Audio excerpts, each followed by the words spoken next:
दरियाए रावी के नए पुल के साथ एलडीए ने लाहौर शहर के एंट्रेंस पर पहली बार यूरोपियन तर्ज का कंट्रोल एक्सेस कॉरिडोर बना दिया। 2 लाख प्लस डेली गाड़ियां और लोग ट्रैवल करते थे। 40 मिनट्स टू 50 मिनट्स लगते थे, अब वो रिड्यूस होकर 10 मिनट्स पे आ गई है। अस्सलाम वालेकुम, मैं हूं उस्मान बट, आप देख रहे हैं उर्दू पॉइंट। नाज़रीन, इस वक्त मैं लाहौर के जिस इलाके पे खड़ा हूं इसको पहले बंद रोड कहा जाता था और यहाँ पर टूटी फूटी सड़कें होती थी और यहाँ पर शदीद ट्रैफिक जाम हुआ करती थी। मगर एलडीए की तरफ से अब यहाँ पर कंट्रोल एक्सेस कॉरिडोर बना दिया गया है जो कि 7.3 किलोमीटर तवील रास्ता है। जितनी भी ट्रैफिक लाहौर शहर में शादरे से दाखिल होती है, जीटी रोड से या फिर बाबू साबू मोटरवे से दाखिल होती है, उनके आने जाने के लिए ये रास्ता बनाया गया है। अब घंटों का सफ़र चंद मिनट में तय होगा। आपको दिखाते हैं ये रास्ता कैसा है। इसके अलावा लाहौर में दाखिल होने के लिए दरियाए रावी पे एक नया ब्रिज भी बनाया गया, आपको वो भी दिखाते हैं और ये कंट्रोल एक्सेस कॉरिडोर भी दिखाते हैं। आइए हमारे साथ। नाज़रीन, इस वक्त मैं लाहौर के इलाका बाबू साबू चौक पे खड़ा हूँ जहाँ पे शदीद ट्रैफिक की वजह से ये इलाका बदनाम था कि यहाँ पे ट्रैफिक बहुत होती है, लेकिन अभी आप देख रहे हैं कितनी स्मूथ ट्रैफिक है, बल्कि आपको काफ़ी ज़्यादा रोड खाली भी दिखाई दे रही है। इसकी वजह यह है कि एलडीए की तरफ से इस चौक के बिल्कुल साथ ही कंट्रोल एक्सेस कॉरिडोर बना दिया गया और उसके साथ ही दरियाए रावी का एक नया ब्रिज बनाया गया है जिसकी वजह से ट्रैफिक फ़ौरी निकल जाती है। लाहौर शहर में ट्रैफिक दाखिल होते ही फ़ौरन से पहले आगे निकलती है। इस वक्त हमारे साथ डीजी एलडीए ताहिर फरूक साहब मौजूद हैं। अस्सलाम वालेकुम sir. Thank you very much, बहुत शुक्रिया। वालेकुम सलाम। सर, सबसे पहले ये बताइएगा कि एक तो कंट्रोल एक्सेस कॉरिडोर और उसके अलावा रावी का न्यू ब्रिज, तो ये बताइएगा ये ऐसे प्रोजेक्ट हैं जो कि आपस में कनेक्टेड हैं। जैसे ही कोई लाहौर में दाखिल होता है या लाहौर से बाहर जाता है तो रावी ब्रिज का इस्तेमाल किया जाता है और फिर लाहौर में जब दाखिल होते हैं बंद रोड जो कि एक बहुत ज़्यादा कंजस्टेड एरिया था। ठीक है जी। तो ये जो दो बड़े प्रोजेक्ट मुकम्मल हुए हैं, इसके कम्प्लीशन में कितना टाइम लगा और कैसे मुकम्मल किया गया? Thank you very much. ये जो प्रोजेक्ट्स थे दोनों, ये एक ओवरऑल एक ग्रेटर प्लान था लाहौर में कि जो हमारे ऐसे ट्रैफिक कंजेशन पॉइंट्स थे, तकरीबन वो 11 आइडेंटिफाई किए गए थे on the base of technical data, जिसमें 2 लाख प्लस डेली गाड़ियां और लोग ट्रैवल करते थे।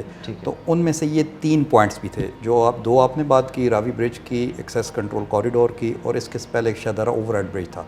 इन दोनों प्रोजेक्ट्स के होने से जो लोग पहले शाहदरा से टूवर्ड्स बाबू साहब आते थे, they almost took 40 minutes to 50 minutes लगते थे, अब वो रिड्यूस होकर 10 मिनट्स पे आ गई है तो ट्रैवलिंग टाइम। तो इससे हमारी जो ट्रैफिक कंजेशन है, इन्वायरमेंटल पोल्यूशंस हैं, बाकी जो नॉइज़ फैक्टर्स हैं वो काफ़ी हद तक कम हो गए। तो ओवरऑल इस पर बड़ा इम्पैक्ट पड़ेगा। ठीक है, जो कंट्रोल एक्स कॉरिडोर है वो 7.3 किलोमीटर है जी। द कंट्रोल एक्सेस कॉरिडोर है, ये टोटल 7.3 किलोमीटर है। इट स्टार्ट फ्राम न्याजी चौक से लेकर बाबू साबू तक। एलिवेटेड एक्सप्रेस है, 4 lens for the through traffic, और इसके साथ जो दोनों सर्विस लेन थी उस पर तकरीबन 3 lens on both sides add की गई हैं।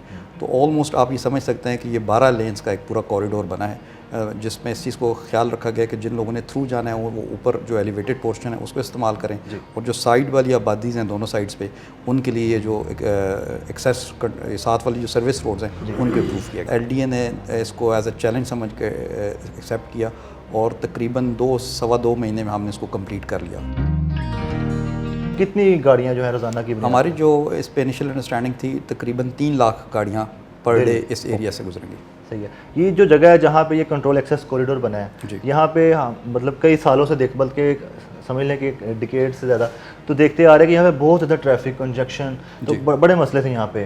तो अभी ये मसले हल हो जाएंगे इससे? अब इसी वजह से इसको सेग्रीगेट किया गया कि जिन लोगों ने थ्रू चलना है उनके लिए एलिवेटेड है, और जो साइड वाले हैं जिन्होंने इधर ही इस एरिया में कोई बिज़नेस करना है तो उनके लिए जो सर्विस रोड्स हैं उसको बेहतर किया गया। सही सर, इस पर कितना बजट था जो रखा गया था और क्या इजाफी बजट भी इस्तेमाल हुआ है? ये 2 डिफरेंट प्रोजेक्ट्स थे। नहीं, इसका जो पहला हमारा रावी ब्रिज है उसका अराउंड 2 बिलियन कॉस्ट थी। इट्स अ 4 लेन ब्रिज और ऑलमोस्ट हाफ किलोमीटर लेंथ है इसकी।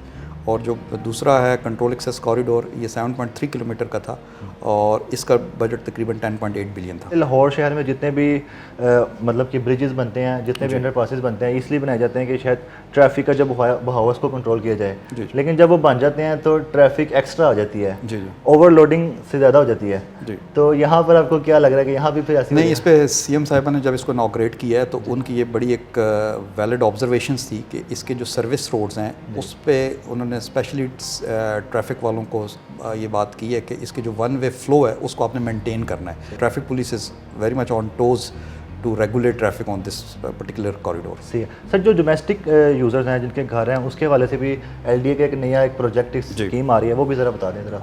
घरों के नक्शे के वाले से? यूजुअली आपको जब आप घरों के नक्शे पास करते थे तो आप सारे आपको LD आना पड़ता था, बिल्कुल चाहे आपका 5 मरले का घर है, 10 मरले का है, कनाल का है। हमने उन लोगों को फैसिलिटेट करने के लिए ये जो नक्शा अप्रूवल सिस्टम था इसको डिजिटल कर दिया और ऑनलाइन कर दिया। ऑनलाइन कि डिजिटली हमने एक तो अपने जो लाइब्रेरी है जो अवेलेबल है हमारे पास नक्शे, जो स्टैंडर्ड नक्शे होते हैं 5 मरले के 10 मरले के, वो हमने ऑनलाइन वहाँ पे अवेलेबल कर दिए। सिंपली आपने वहाँ जाके अपने लिए नक्शा सेलेक्ट करना है, उसकी जो प्री रिक्विजिट डॉक्यूमेंट्स हैं वो अपलोड करनी है, तो विदिन 24 आवर 48 आवर्स हम वो ऑनलाइन आपको बता देंगे कि आपका नक्शा अप्रूव्ड हो गया, आपको यहाँ आने की ज़रूरत भी नहीं पड़ेगी। ठीक है, ठीक है। अच्छा सर, आखिर में बस ये बता दें कि लाहौर में जिस तरह से डेवलपमेंट के काम हो रहे हैं पिछले 2-3 साल से बहुत ज़्यादा हो रहे हैं जी। तो क्या रफ्तार यही रहेगी? अब जैसे ये प्रोजेक्ट कंप्लीट हो गया, इसके बाद भी कोई लाहौर के दीगर इलाके चूज़ किए जा रहे हैं फ्लाईओवर और अंडरपासेस का जाल बिछाने के लिए? डेफिनेटली देखें, हम भी चीफ मिनिस्टर की विजन के मुताबिक जो सस्टेनेबल और लिवेबल सिटी लाहौर के लिए जो रिक्वायरमेंट्स होंगी उन पे काम कर रहे हैं, और इंशाल्लाह आपको आने वाले दिनों में काफ़ी बेहतरी नज़र आएगी हर लिहाज से।